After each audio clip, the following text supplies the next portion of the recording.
Kebahagiaan menyelimuti Rizky Bilar dan Lesti Kejora yang menyandang status baru sebagai orang tua. Lesti Kejora melahirkan anak pertama pada Minggu tanggal 26 Desember tahun 2021 lalu. Hingga kini keduanya belum menunjukkan wajah dan nama sang anak.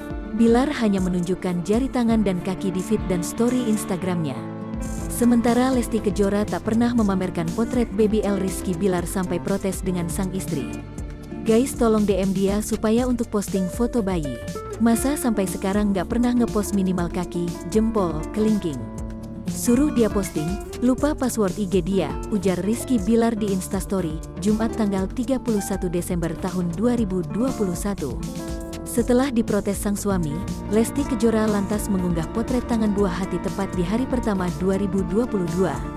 Pelantun lagu Ku Lepas dengan Ikhlas itu menuliskan pesan manis untuk sang anak. Nak, kamu benar-benar penerang dan semangat baru Bunda. Selamat tahun baru 2022, semoga ke depan kita semua jauh lebih baik dan selalu dalam lindungan Allah, amin, tulis Lesti Kejora.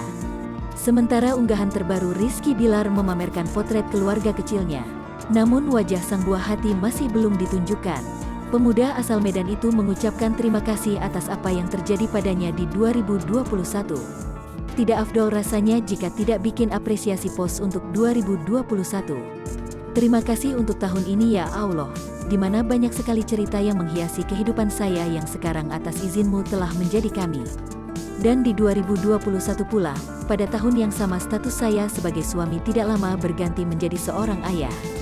Di tahun ini pula pada akhirnya berdiri juga sebuah perusahaan kecil yang saya dirikan bersama sang istri bernama @leslar_bawah entertainment, sebuah rencana dari tahun sebelumnya yang baru terrealisasikan tahun ini. Di tahun ini pula banyak wishlist saya dari level terendah sampai yang tertinggi, hampir semuanya tercapai atas izin Allah SWT, walau tidak semuanya berjalan sesuai perencanaan, tapi itulah dinamika kehidupan.